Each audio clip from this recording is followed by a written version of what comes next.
Welcome to Baguio.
Look at the view, guys. Ganda.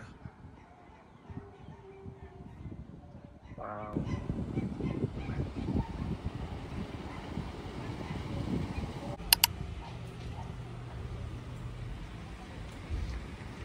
Hello guys and welcome to Baguio.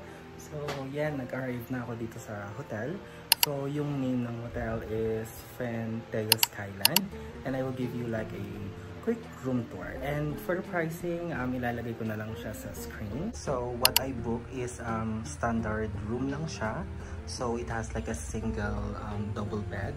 So the room is okay naman for its price na. Around 2,100 plus lang ata ito. Then ito yung cabinet. So as you can see, wala nang pinto yung isa. And yeah, fairly okay lang naman din yung ganitong itsura ng hotel for the price na babayaran.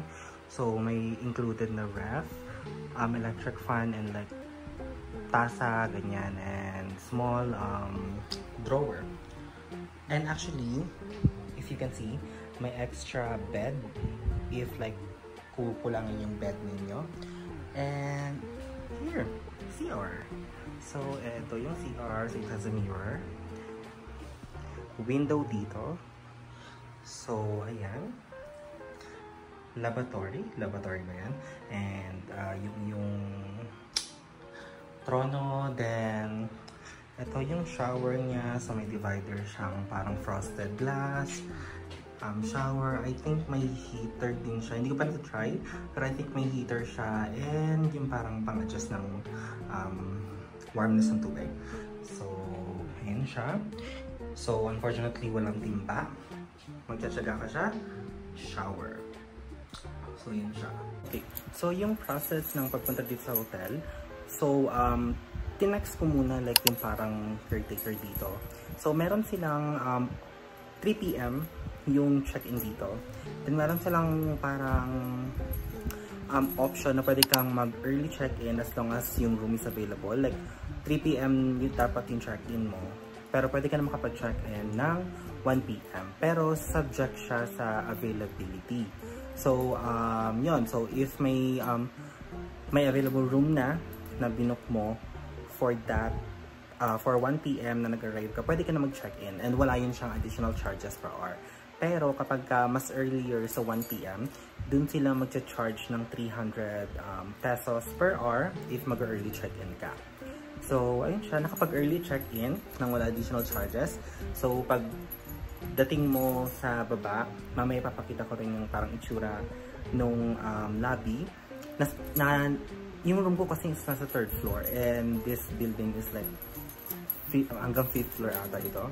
So, yun siya. And may papakita ko sa inyong parang poster sa room na to. Ito yung parang rules about your stay here. So, number ng unit mo, phone number available, if may concern ka, and yung mga tauhan, yung name ng mga tauhan, yung mga caretakers. Then, ito yung parang like mga charges for additional hours na makapag-stay ka or accidentally nag-stay ka. So, medyo mahal. Today, ang agenda ko muna today is yung mga malalapit lang muna na area. 2 PM na kasi. So, papahinga lang muna ako for like an hour. Lalabas na lang ako ng 3. So, pupunta ako ng Burnham Park.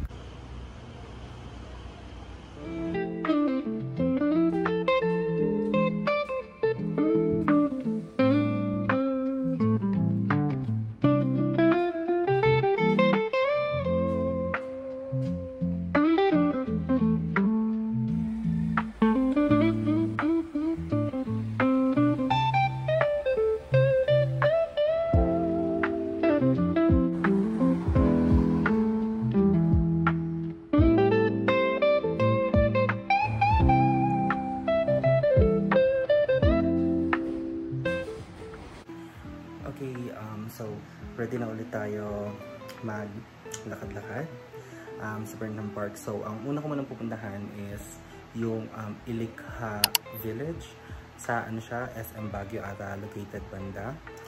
So, yun muna unahin ko puntahan. And papakita ko sa inyo obviously yung aesthetics. I think cafe yun siya.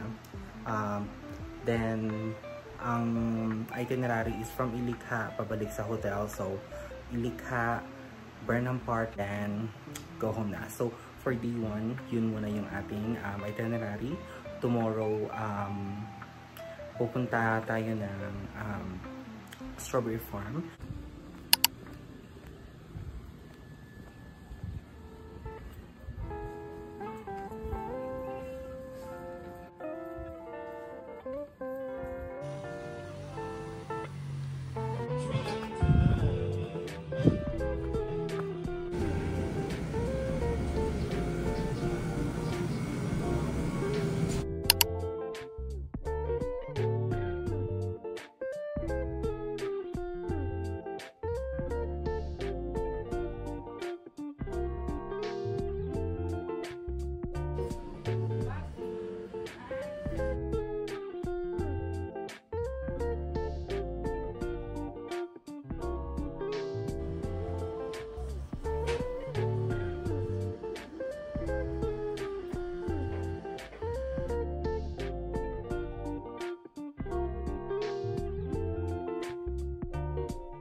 Hello guys! So, kakagaling ko lang ng Burnham Park and napuntahan ko na rin yung Ilikha Village. Sa Ilikha Village, wala naman akong binili doon na kahit anong beverage kasi hindi ako sure on how to order kasi maganda yung pagkakadesign, like para siyang tree house.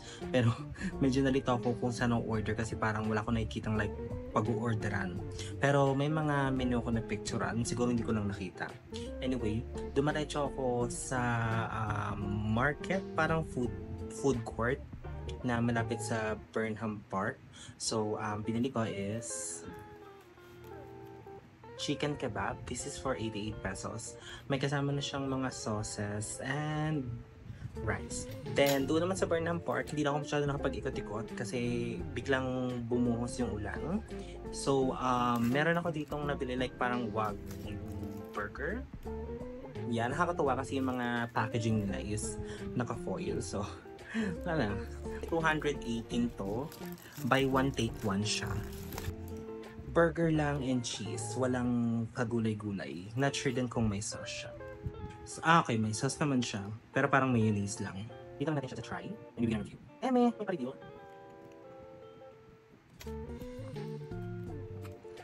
Sorry, akala ko sauce siya. Kimchi pala siya. So may pa-kimchi. So, kakatapos ko lang kumain ng mga ng burger and kebab. So, dito ko rin na rin muna tatapusin yung vlog for today. Hindi ko na rin kaya kasi since galing akong biyahe. Magpapahinga muna ako and bukas kasi medyo marami din tayong pupuntahan which is yung La Trinidad na Strawberry Farm. Cafe na nakita ko lang din sa TikTok. So, maganda siya. Very aesthetic. So, yung pupunta ko rin yung bukas. And lastly is yung night market. So, medyo puno din yung schedule tomorrow. So, ipapahinga ko naman na sa today. So, see you tomorrow.